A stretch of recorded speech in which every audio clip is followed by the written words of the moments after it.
Salut Anthony. Salut Gaël, ça va?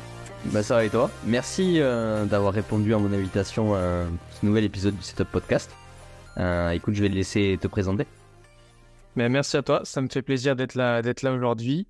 Je m'appelle Anthony, j'ai 28 ans, je vis à Bordeaux. Je suis préparateur mental, spécialisé en entraînement neurocognitif.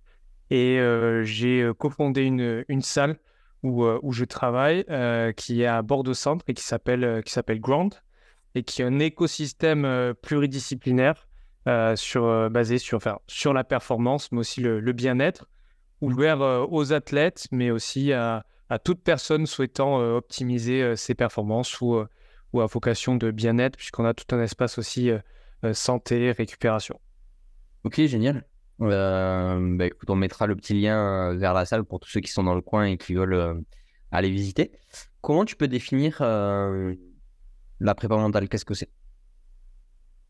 J'ai l'impression que la définition, elle change même dans ma tête à chaque fois que j'engrange de plus en plus d'expérience. Mais de manière simple, on va essayer dans un premier temps de trouver l'équilibre entre le bien-être et la performance, en travaillant sur l'athlète, mais aussi l'homme et la femme qui se cachent derrière, via des outils, des concepts, des clés, des entraînements qui viennent de l'univers de la psychologie sportive, de la psychologie de base, mais aussi du développement personnel, euh, pour aller ensuite atteindre les objectifs que souhaite ce sportif. Mais c'est pas uniquement ouvert aussi aux sportifs, hein, la préparation mentale est aussi pour monsieur et madame tout le monde, sans que ça soit péjoratif, mais aussi pour des entrepreneurs ou dans le milieu professionnel. Mais je la vois comme un entraînement où on va d'abord faire une phase d'anamnèse, d'entretien, découvrir la personne qu'on a en face de nous, ensuite euh, évaluer, bilanter, tester et mettre en place des cycles de travail jusqu'à une réévaluation pour pouvoir quantifier une marge de progression s'il y en a une. Ok. Et oui, si on devait résumer, par exemple, à quoi ça ressemble une séance de prépa mentale avec toi, pour un athlète qui nous écoute ou un coach qui aurait besoin de tes services, quels outils tu utilises ou comment ça se passe? Il y a une grosse phase de bilan, de découverte. Cette phase-là, j'aime bien prendre vraiment le temps sur la découverte, comprendre qui j'ai en face de moi, son univers, essayer de parler le même langage que lui. Donc ça passe par diverses évaluations. J'ai le côté aussi cognitif, neuro, donc je vais m'intéresser à bilanter ce côté-là aussi. Mais c'est de l'entraînement hybride, donc on va se retrouver des fois face à face, assis ou en visio, pour discuter, travailler sur, comme je l'ai dit, des concepts, des exercices. Mais il va y avoir aussi une phase pratique d'entraînement où on va être en mouvement, on va être en action, jusqu'à se retrouver aussi sur son lieu de performance, sur des déplacements en compétition. C'est vraiment une approche hybride. On n'est pas uniquement face à face, assis. J'essaye de déconstruire cette image que les athlètes peuvent avoir, un peu de la blouse blanche très conventionnelle, même si il en faut aussi. Mais on est souvent en action. On essaye aussi d'amener beaucoup de transversalité avec le sport et la dimension de compétition où se retrouve la personne. Ouais, je pense que c'est effectivement, c'est le mot ce que tu dis là, de entraînement hybride. On a souvent un peu la représentation de je fais de la prépa mentale, on s'assoit, on face à face et on discute. Et toi, tu as une manière qui est très innovante. Tu as mis des relations entre plein de concepts. Tu parlais d'entraînement neurocognitif, de tes expériences passées et tu changes le milieu, l'environnement pour mettre ça en place. Comment ça t'est venu à l'idée de mixer tout ça et de sortir du cadre conventionnel de la préparation mentale? Euh, Comment être concis sur ça? Déjà, j'ai été sportif aussi. Donc, le côté entraînement, compétition, se fixer des objectifs, ça me parle. Tout ce qu'on travaille en préparation mentale sur la gestion des émotions, les routines, les moyens de s'activer, de se relaxer, je l'ai vécu aussi. J'ai eu énormément de problèmes étant plus jeune à gérer mes émotions, à gérer le regard des autres. Et donc, en me formant à ce métier-là, pour être préparateur mental, j'ai aussi beaucoup travaillé sur moi-même. Je suis quelqu'un de base qui va plutôt essayer de fuir la théorie et donc essayer de modéliser pour amener à du pratique, à être en mouvement. Donc, je pense que dès que je digère un concept, je vais essayer de le matérialiser d'une manière à l'apporter sur un côté plus pratique. Euh, mais quand je me suis intéressé d'abord à la préparation mentale, aux bases de la préparation mentale, j'ai ensuite essayé de comprendre comment fonctionnait le cerveau, donc c'est l'univers des neurosciences. Et comme je le dis souvent, j'ai pris un énorme mur en pleine tête parce que je me suis retrouvé dans un univers très compliqué, très vaste. Il y avait peu de transversalité avec aussi de la pratique, avec le monde de l'entraînement. Suite à ça, j'ai essayé de trouver des formations qui permettaient d'entraîner le système nerveux. Et une fois que je me suis plongé dans ce milieu-là, euh, des formations pour entraîner le cerveau, ben, j'ai ouvert une porte qui m'a en amené sur une deuxième, une troisième. Et en fait, on se rend compte que c'est infini parce que tout est connecté, tout est tellement complexe qu'en fait, uniquement vouloir maîtriser la préparation mentale, ça serait effacer tout un univers, tout un écosystème qui existe aussi. Et donc, c'est en continuité, je suis en continuité, pardon, en train de me former à divers domaines, essayer de faire des liens, essayer de faire des ponts, essayer de mettre en pratique. Mais c'est surtout ça, pour revenir à ta question, c'est que j'ai la sensation que dès que je maîtrise quelque chose, dès que j'arrive à modéliser quelque chose, ben, j'ai une autre porte qui est juste à côté, que j'ouvre et qui m'amène aussi sur un univers qui est connecté avec les autres. Donc, c'est essayer de maîtriser la maîtrisable. Mais ouais, c'est ça qui est passionnant aussi. Et puis, toi, tu vois aussi ce que je veux dire. Ça part dans tous les sens. Mais ce côté aussi boulimie de l'information, le temps de digestion que ça met une fois que tu captes l'info. Mais ouais, c'est ça qui m'a amené à faire des passerelles avec tous les univers. C'est de me rendre compte qu'on ne peut pas se cantonner uniquement à la préparation mentale. Ouais. C'est au final, je pense que moi, dans mon domaine qui est plus orienté préparation physique, toi qui est plus orienté préparation mentale, en fait, on agit tous sur la même chose qui est le système nerveux, ce que tu disais tout à l'heure. Et en fait, on se rend compte que on est obligé de passer par lui. On explorera notre concept, oui, justement, qui est neurocognitif, mais ce concept de gouvernance centrale, que notre ami Grant Ace Mm. met beaucoup en application, mais on se rend compte qu'il y a différentes théories et il y a ben, soit le modèle décentralisé, soit le gouvernance central et on a du mal un peu à osciller entre les deux. On n'arrive pas à se dire ben, un coup c'est l'un, un coup c'est l'autre et c'est très difficile à les comprendre.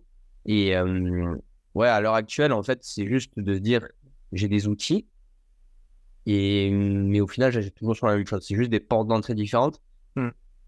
Et moi, la manière dont je le vois, c'est de dire, ben, en fait, j'ai juste plein de moyens de faire la même chose, mais chaque personne a besoin d'un moyen différent parce que ben, chacun a son histoire ou du moins ses spécificités qui font que ben, on est obligé d'agir de manière différente. Et c'est ça qui est super intéressant quand on a des athlètes qui commencent à être ben, l'individualisation. Ouais. Mais je t'entends plus.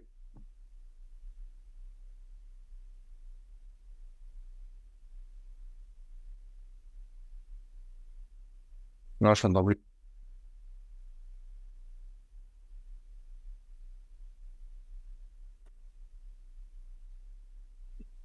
Et Ouais, ça y est.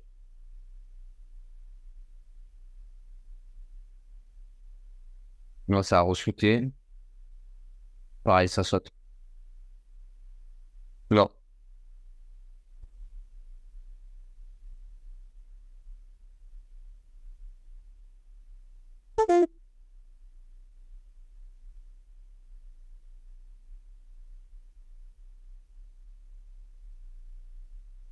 Là, c'est bon? Ouais, là, c'est. Ok, parfait. Du coup, je sais plus ce que tu étais en train de dire. Euh, non, non, mais c'est sur ce. Je vais rebondir sur ce que tu as dit, sur le côté vraiment prendre le temps lors de nos testings et nos évaluations, parce que le, le, le, le domaine est tellement vaste que tu peux vite aussi passer à côté de quelque chose et prendre beaucoup de recul sur le fait que ben, tu peux pas tout savoir non plus et qu'il y a des choses que tu peux pas maîtriser. Et donc, sur le côté aussi de s'entourer de personnes qui vont être experts dans leur domaine. Et il y a ce côté, comme tu as dit, gouverneur central. Il y a aussi le côté, ben, tout ce qu'on peut maîtriser en interne et les facteurs externes qui vont intervenir sur pas mal de choses. Mais c'est ça qui est passionnant parce que je pense qu'on a la même vision sur tout ça, c'est de se pencher sur l'individualisation. Et on est vraiment des artisans, on fait de l'orfèvrerie. Et donc, c'est extra.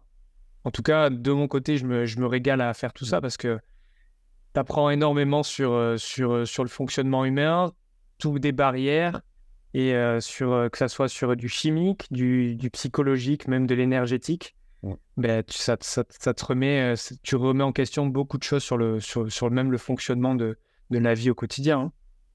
ouais, totalement. Totalement. Comment tu nous as parlé de l'entraînement neurocognitif?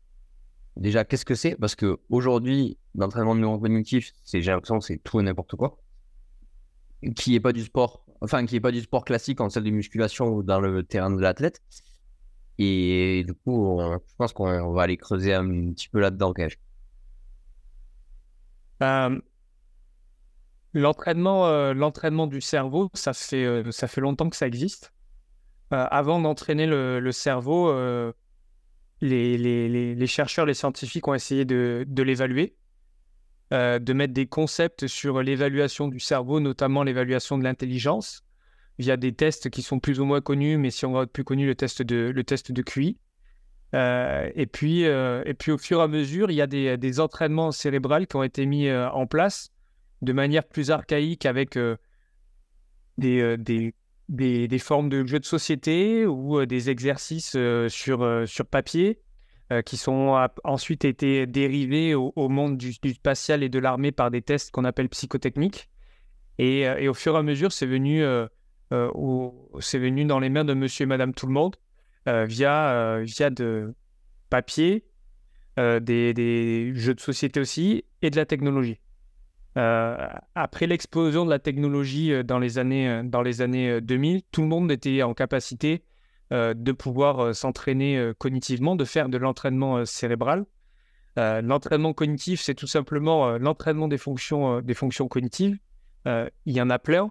Il y a 4 grandes catégories dans l'entraînement cognitif qui est l'attention et toutes ses sous-catégories, l'inhibition, donc la capacité à gérer les distracteurs, euh, la prise de décision. Donc là, la prise de décision est intéressante parce que on se rapporte aussi à la neuro, par où rentre l'information avant de prendre une décision, et la mémorisation, avec aussi des sous-catégories.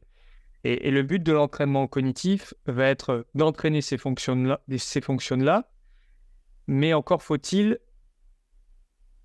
comment dire, encore faut-il savoir pourquoi on le fait. Et c'est là où aujourd'hui le plus gros clivage, c'est que les gens vont faire pour faire, juste pour s'entraîner, alors que la majeure partie du temps, ils s'entraînent dans le vent. Parce que là où on a mis des grands concepts et des grandes méthodes de travail dans la préparation physique et l'entraînement, dans l'entraînement cognitif, c'est la porte ouverte à plein de choses. Et ça, les sociétés, le marketing et le neuromarketing le sait, en a pris conscience. Et donc, c'est la porte ouverte à énormément de dérives. Parce que ben, le corps humain a un mode de fonctionnement qui est très complexe. Et si c'était juste avoir une application sur son mobile et faire 2-3 exercices par jour, avoir une nette amélioration, ça se saurait. Mais ma vision de l'entraînement cognitif, je l'utilise surtout pour renforcer les capacités attentionnelles des sportifs qui baissent qui sont en baisse de plus en plus à cause de notre mode de notre civilisation, de notre mode de fonctionnement. On est de plus en plus happé par notre quotidien qui est effervescent avec de plus en plus de stimuli extérieurs. Et tout ça fait baisser nos capacités attentionnelles qui sont ultra importantes pour performer, mais aussi juste pour avoir un bien-être. Ouais, c'est ça. C'est que, en fait, souvent, on pense, comme tu dis, c'était la NASA, c'est l'armée, c'est-à-dire que c'est pour du top niveau, etc. Pareil, ça va être, généralement, c'est pas la première chose qu'on va mettre à un athlète, de lui dire, écoute, vas-y, tu vas améliorer ta capacité de prise d'information. Souvent, on dit, bah, tu as des bases à faire, tu vas d'abord apprendre ton activité, etc. Mais en fait, ce qu'on se rend compte, c'est que ben, ça va avoir des liens directs avec l'anxiété, avec... Ouais. Ben, au final, on refait le lien avec ce que tu disais sur la préparation mentale et avec des routines pour se centrer, pour se sentir mieux, etc. Ou comme la respiration pour aider à réduire le stress. Ben, au final, en fait, le neurocognitif, c'est que ça va être une boîte qui va se mettre dans d'autres boîtes, mais qui va contribuer et agir sur des domaines qui sont à côté. Et que, ben, effectivement, chez un athlète de haut niveau, c'est intéressant d'avoir une capacité attentionnelle développée parce que ça se joue à des millisecondes ou à des détails, pour aller chercher une médaille olympique ou un titre de champion du monde. Mais que, ben, effectivement, en fait, si le gars, ben, il dépense moins d'énergie et il est moins stressé, il va mieux dormir. Et donc ça, en fait, on peut aussi l'appliquer à monsieur et madame tout le monde ou dans une recherche de vie et de santé. Exactement. J'ai introduit le concept d'endurance cérébrale, mais beaucoup de gens vont chercher aussi à avoir une meilleure endurance cardiaque, même s'ils ne sont pas sportifs de haut niveau. C'est rentrer dans les mœurs. On a besoin de travailler notre cœur avec tous les côtés positifs que ça amène. Et bien, notre cerveau, c'est la même chose. Plus meilleur sera notre capacité attentionnelle, meilleure sera notre endurance à ce niveau-là. On sera capable de faire plus de choses, de pouvoir digérer plus de tâches au quotidien et en ressortir moins fatigué, sachant qu'on est de plus en plus stimulé par des facteurs externes. Mais comme tu l'as dit, hein, quand tu t'intéresses à cette pyramide aussi des apprentissages, tu te rends compte que la cognition, ben, c'est le bout, c'est le haut de la pyramide. Et que si les fondations sont instables, ben, voilà, tu vas aussi ramer à contre-courant. Et c'est pour ça que tu dois t'intéresser à tout ce qui tourne autour de ce concept d'apprentissage, de mouvement, de motricité, des récepteurs sensoriels. Et tout ça va aider au côté cognitif. Et le cognitif aussi va aider au côté émotionnel. Oui.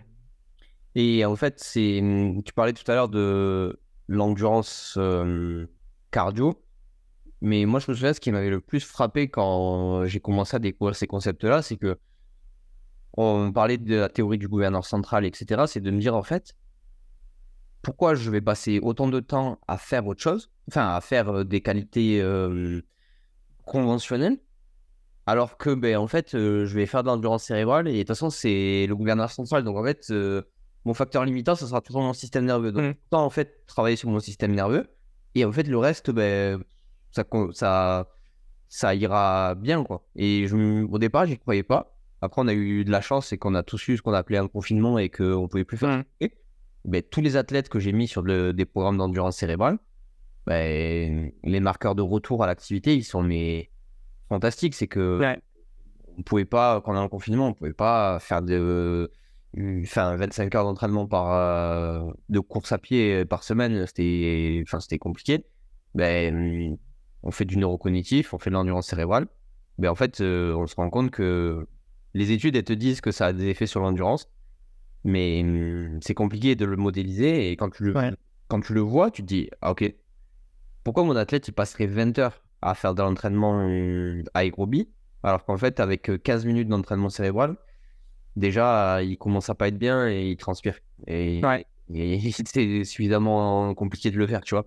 Ouais. Où ça change de paradigme, tu vois. C'est pourquoi en fait on est allé dans ce sens-là, alors que ben, derrière on a des moyens beaucoup plus simples d'augmenter les performances et en plus plus bénéfique pour l'athlète parce que ben ça va quand même fonctionner avec les sous-systèmes qui sont à côté et qui font que ben ça va apporter du bénéfice global.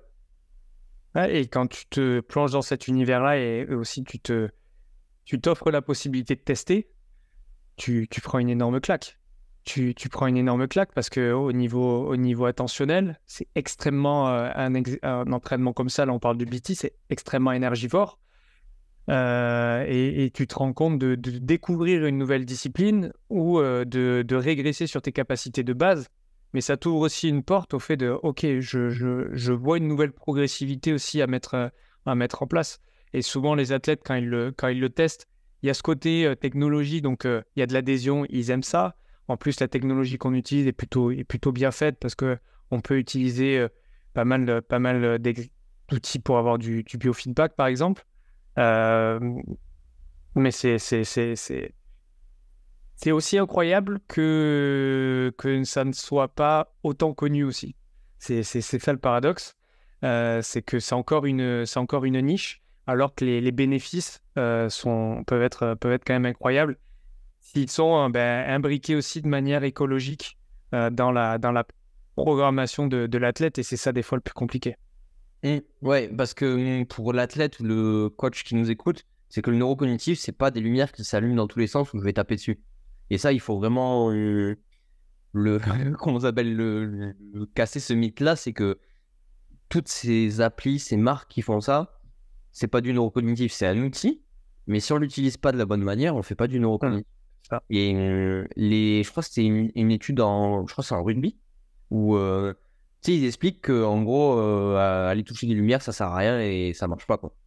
Et parce que, ben, il y a des concepts que notamment t'expliquais, il y a des concepts de contexte, de KPI, de tâches dépendantes, tu vois, de mettre en fait de la logique interne. Je sais pas comment on pourrait modéliser ça, mais effectivement, en rugby, ben, j'ai plus C'est amener de la transversalité, ouais. Amener de la Ouais. transversalité aussi au sport, au contexte, et se demander, prendre un pas de recul et se dire, mais pourquoi?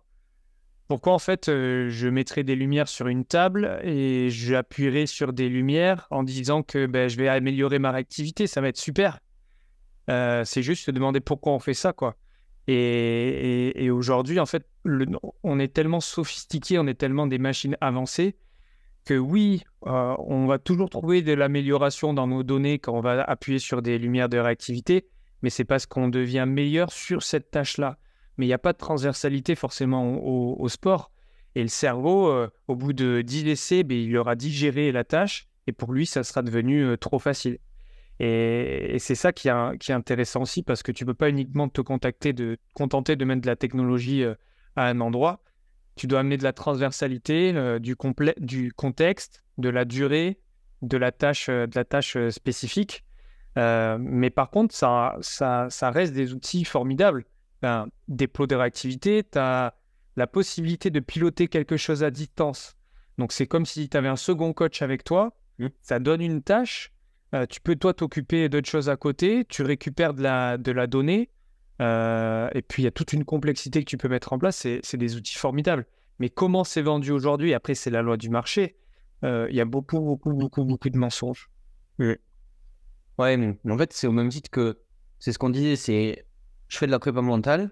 Ok, le gars, il arrive beaucoup mieux à faire de l'imagerie, mais si dans son activité, ça l'aide pas, ben, Mm. bien, t'auras progressé en imagerie mentale ou en ce que tu veux, mais par contre, ça l'aide pas. Et sur les lumières ou sur d'autres choses, c'est la même chose.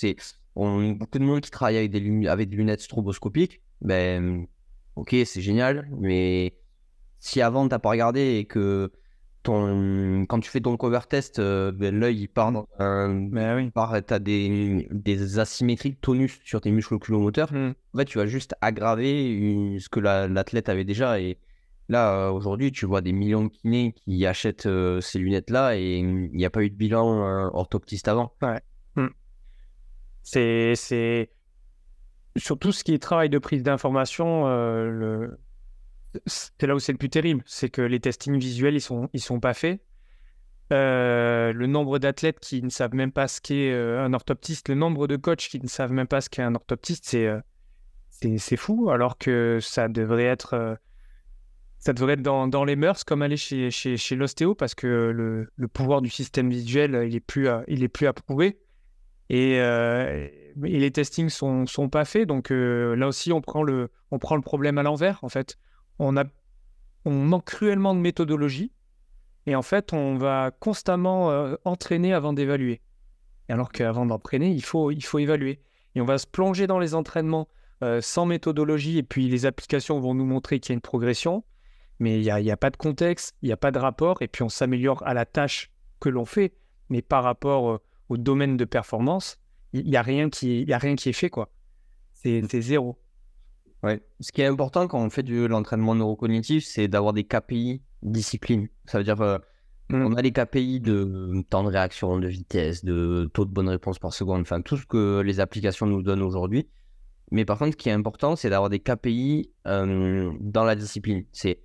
J'en sais pas, mais c'est de se dire, ce qu'on disait, c'est qu'au foot, c'est de marquer des buts, point barre. Ou c'est du possession de balle, ou c'est du temps que tu te dégages de l'adversaire, ou j'en sais rien, mais il faut arriver à trouver la problématique de l'athlète et lui dire, c'est ça qu'on va améliorer avec de la prépa mentale, avec du neurocognitif, et là derrière. Mais si ça marche pas, du coup, on le fait pour rien. Totalement.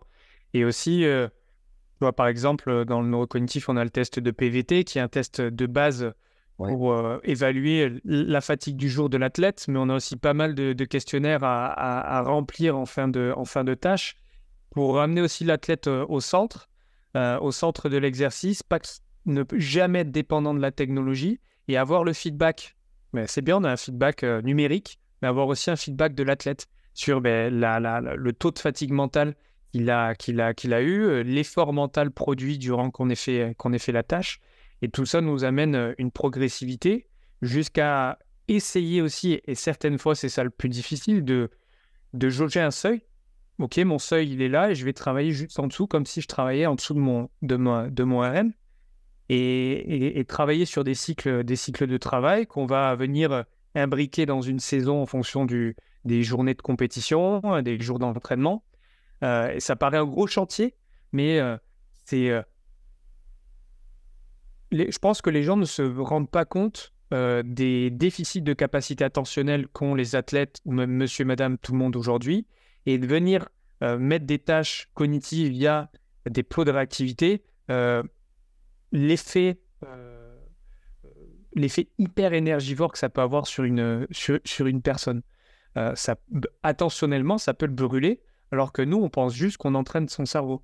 Et quand ces outils-là sont pas mis au bon endroit au bon moment, ça peut vraiment avoir des effets néfastes. Parce qu'il y a tout un concept de progressivité, comme tout en fait. On n'a rien inventé, on prend comment fonctionne un entraînement et on fait pareil aussi pour le cerveau. Ouais, c'est ça, c'est ce qu'on met en place, c'est effectivement, tu vas pas aller faire de la force max tous les jours de ta semaine. Tu vas pas aller faire travail d'inhibition tous les jours de ta semaine et tu vas pas faire de l'inhibition selon tel type d'entraînement dans ta journée. Tu vas pas le combiner avec la même chose parce que tu sais que ton préfrontal il va être surchargé et que tu en as besoin pour faire autre chose. Et la même chose pour tes yeux, au niveau métabolique, ça crame tellement que Totalement.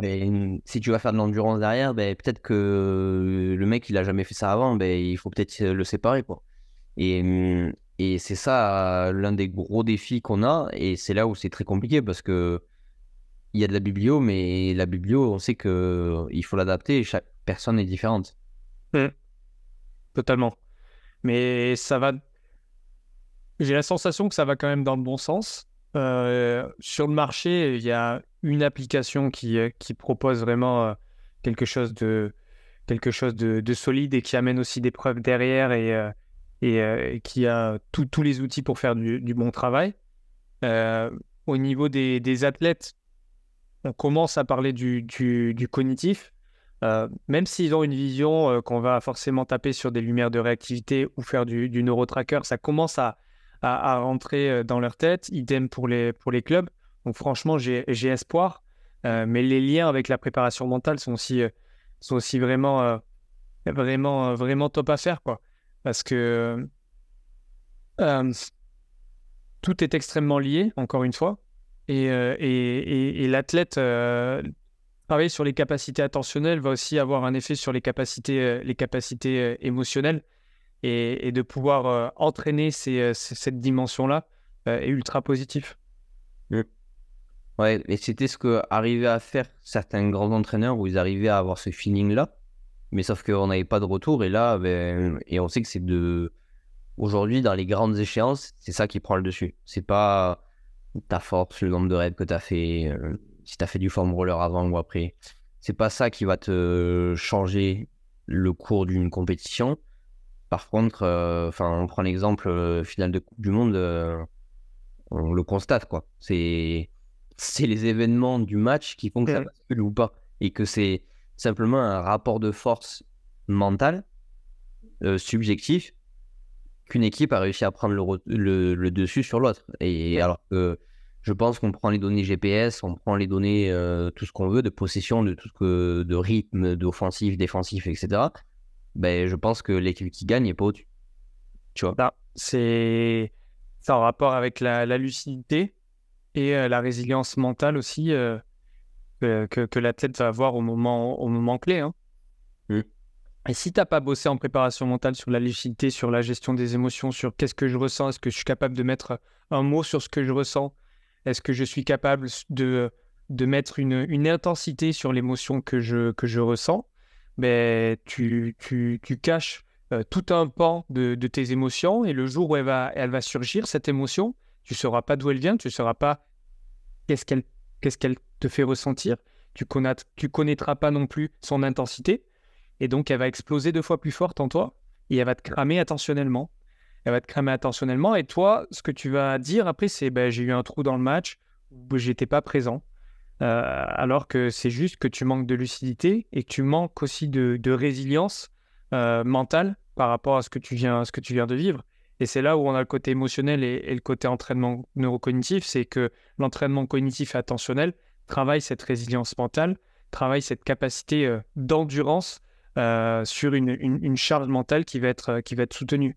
C'est comme quand tu parcourir un marathon et au bout de 15 km, t'en as marre et tu vas lutter jusqu'au 42e, tu vas quand même, enfin, tu vas lutter, tu vas t'accrocher, mais tu vas y arriver. Et quand tu es dans une tâche cognitive et au bout de 3 minutes, t'en as marre et que la tâche va durer 15 minutes, et c'est toute la puissance que tu vas dégager pour maintenir cette capacité d'attention que le travail va se mettre en place et tu vas améliorer ta résilience. Mais comment, du coup, on le combinerait pour un athlète pour que justement, ça soit pas une surcharge à mettre dans son quotidien et avec tous les domaines qu'il a entre les soins kinés, l'entraînement, la technique, etc. Mais qu'on ait quand même des bénéfices et que ça soit complémentaire à tout le reste. J'arrive à le combiner aujourd'hui en mettant des grosses phases de retour au calme sur le travail de routine. L'idée, c'est de faire une confluence de toutes les données qu'on va pouvoir avoir en main sur l'intensité du travail technique, l'intensité du travail physique. C'est de la périodisation, hein. Et moi, m'imbriquer, entre guillemets, au dernier moment, en fonction de l'intensité de la semaine. C'est pour ça qu'on travaille aussi au RPE mental, tu vois, Mm. pour savoir la capacité de la semaine. Donc, ça va être beaucoup de dosage, de micro-dosage, parce qu'on joue avec le système nerveux, qui va être aussi affecté par les émotions que l'athlète aura suivies dans la semaine, parce que je vais être cette personne-là qui va ben, synthétiser tout le ressenti émotionnel de l'athlète. Souvent, le prépa physique, il ne le fait pas. L'entraîneur, le technicien ne le fait pas. Donc moi, ça va aussi énormément m'indiquer la charge de travail que je vais faire dans la semaine. Euh, le but, c'est d'arriver à 3 entraînements. Euh, et et l'entraînement doit durer entre 25 et 35 minutes avec un travail préparatoire et un retour au calme. L'idée, c'est d'amener aussi énormément de notions de respiration et d'amener du travail de mouvement, du travail neuro à tout ça pour avoir vraiment une séance complète qui n'aura pas été trop énergivore non plus. Quand on est dans notre pic de travail, forcément, c'est pas facile. On peut être parfois en échec, mais d'amener du lien à tout ça et de la continuité et que l'athlète comprennent la pertinence que peut avoir un exercice, une programmation comme ça. Mais le lien avec la respiration, le mouvement, tout le travail qu'on peut faire aussi en neurologie fonctionnelle, sur les réflexes archaïques, je trouve, forcément, il y a un côté où on veut entraîner, améliorer les capacités, mais il faut aussi regarder sur qu'est-ce qui aujourd'hui vient impacter et parasiter le système nerveux de l'athlète. Et donc, c'est un chantier, quoi, parce qu'on va se mettre le nez dans son quotidien, dans comment il s'entraîne, dans son hygiène de vie. On va se rendre compte aussi que on est perturbé, on est perturbé en tant qu'être humain au quotidien par tout ce qui aussi peut être les perturbateurs endocriniens, qu'il y en a partout. Comment on peut, sans forcément rentrer dans un côté ultra anarchiste, mais optimiser tout ça. Et il y a le côté aussi tendre vers notre fonction originelle de Sapiens, se rapprocher de tout ça, se reconnecter à soi. Et tout ça peut aider au système nerveux, en fait. Donc, avant de bourriner dans un sens et de vouloir améliorer, de foncer sur les capacités attentionnelles, il y a un gros chantier à mettre en place sur le quotidien et sur ce qui est déjà fait de la part du sportif qui, lui, des fois, a très peu de notions sur tout ça. C'est un univers complètement, complètement inconnu et se rend pas compte qu'il y a plein de choses qui l'affectent au quotidien. Ouais, l'athlète ou même parfois les entraîneurs, parce que enfin, c'est pas une critique, mais c'est que c'est quelque chose qui est relativement complexe. Et quand on est focus, quand on se concentre vraiment sur son domaine, on a du mal parfois à Mm. prendre le recul et à ouvrir un peu notre point de vue. Et enfin, on se rend compte qu'il y a énormément d'entraîneurs, pareil, qui passent à côté de choses. Ils vont galérer à trouver la solution, alors que en fait, la solution, justement, c'était pas dans leur domaine, elle venait d'autre chose. Mm. Mais toi, tu dois le voir aussi quand tu travailles sur les réflexes archaïques, hein. Mm. Quand l'athlète a zéro notion sur tout ça, l'entraîneur aussi, c'est un nouvel univers que tu ouvres chez eux, quoi. Faut Oui. qu'ils soient capables de l'accepter et de comprendre les bénéfices que ça va avoir. Ouais, en fait, ce que tu disais tout à l'heure avec l'endurance cérébrale, en fait, c'est que j'ai l'impression qu'on remet à plat chaque fois tout.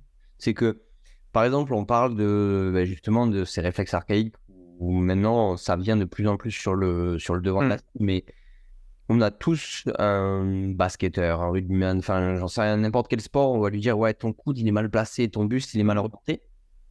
Sauf qu'en fait, quand on va vraiment creuser qu'est-ce qui régit les plans de mouvement de l'athlète, on va se dire, ah ouais, en fait, c'est un réflexe archaïque, c'est un manque vestibulaire, c'est Mm. un manque de, justement, d'activation oculomotrice, enfin, de toutes ces choses-là qui font que, en fait, l'athlète, c'est pas parce qu'il a pas envie de placer son bassin ou son buste, c'est juste qu'en fait, il n'était pas capable de le faire ou il y avait quelque chose qui le perturbait. Et on va avoir la même chose avec, tu vois, enfin, tu prends le réflexe tonique asymétrique du coup, c'est le rugbyman qui fait des passes.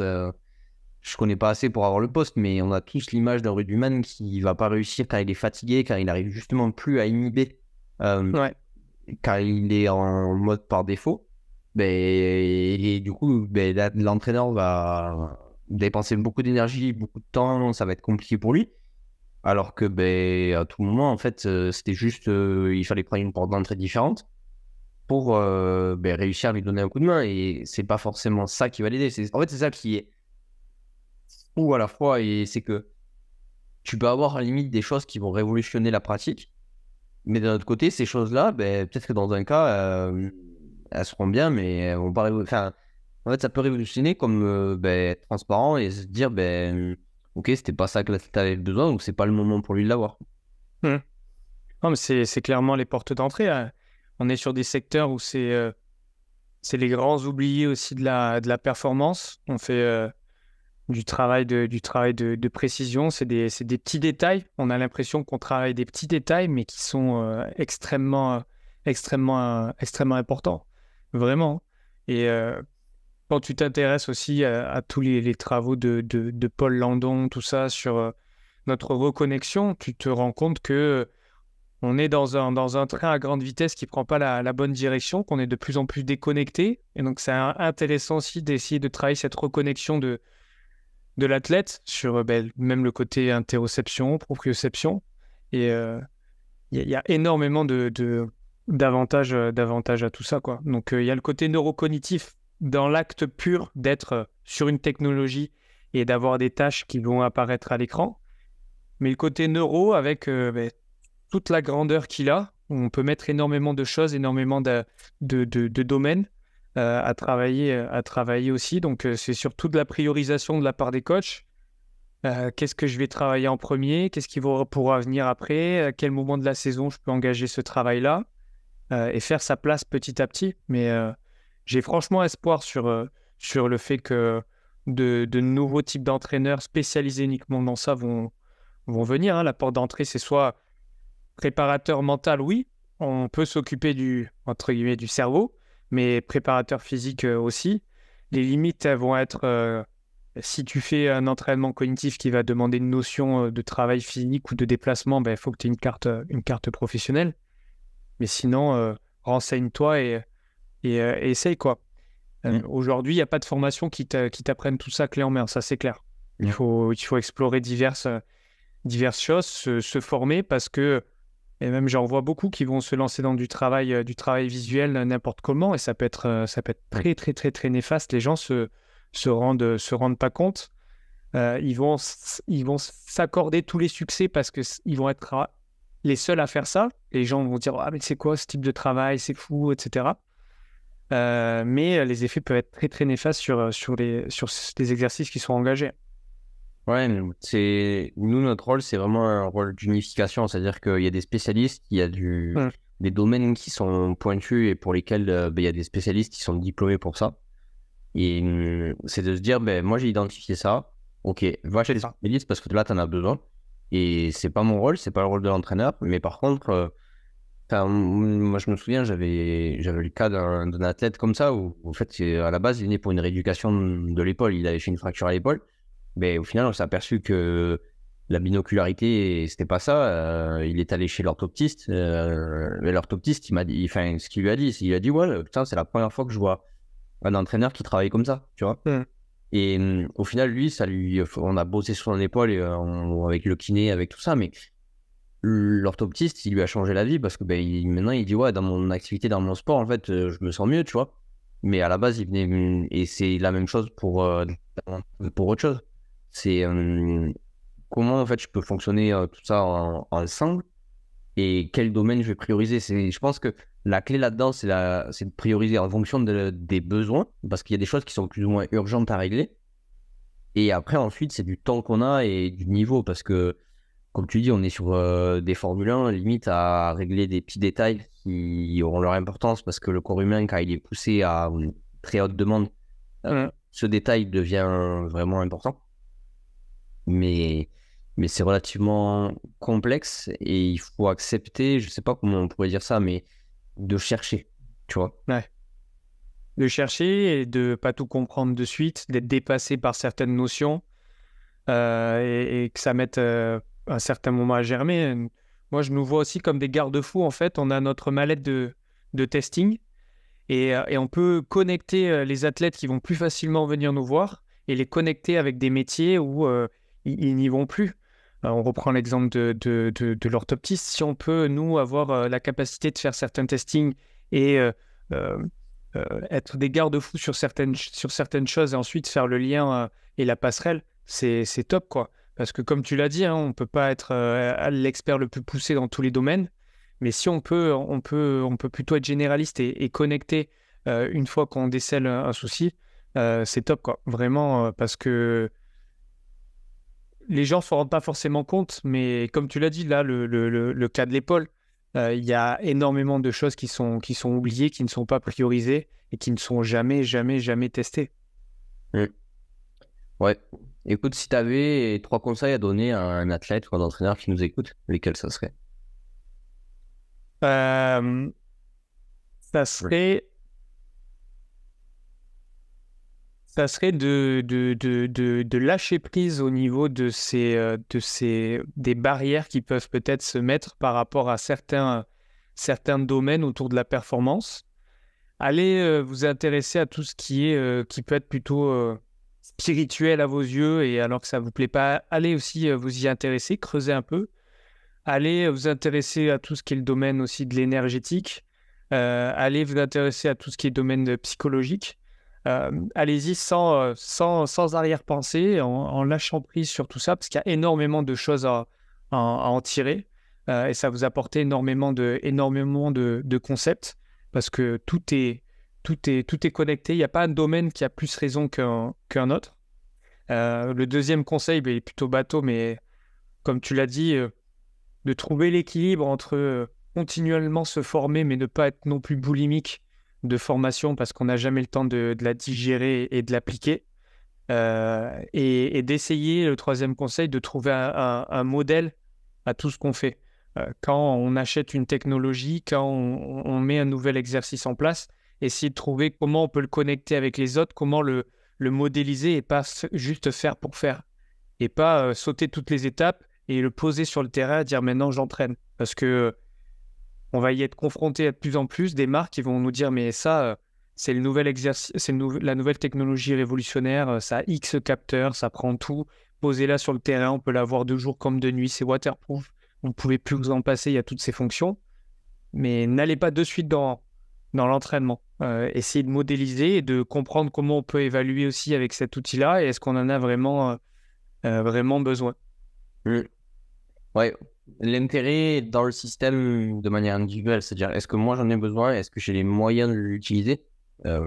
Parce qu'aujourd'hui, on se prend la tête sur des choses, tu vois, de mettre en place des choses qui sont hyper longues, hyper compliquées, alors qu'on peut faire plus simple. Notamment sur tout ce qui est cognitif. Du cognitif, on prend des plots de couleurs ou un jeu de cartes et on peut déjà faire du cognitif de qualité. On n'a pas besoin de prendre des applis et des choses excessivement chères. Mais par contre, c'est comment je le mets en place. Mais écoute, c'était vraiment intéressant la discussion. Merci beaucoup. Merci à toi, Gaël. Si les gens ils veulent te retrouver, où est-ce qu'ils peuvent avoir ça? Ils peuvent me retrouver sur Instagram au nom d'Anthony Lespade, et ils peuvent aussi jeter un coup d'œil à l'écosystème de performance qu'on a créé sur Bordeaux, qui s'appelle Ground, Ground, Ground Bordeaux. Ok, bon, bah écoute, on mettra tous les liens dans la description. Pour ceux qui nous écoutent, prenez une petite pause pour aller mettre un 5 étoiles sur la plateforme d'écoute sur laquelle vous êtes. Nous, ça nous fait toujours plaisir. Ouais. Et ça nous encourage à faire d'autres épisodes. Donc voilà, c'était la petite aparté notation. Et bah, du coup, merci beaucoup et on se retrouve bientôt pour un prochain épisode. Ciao. Merci à toi, Gaël. Ciao, ciao.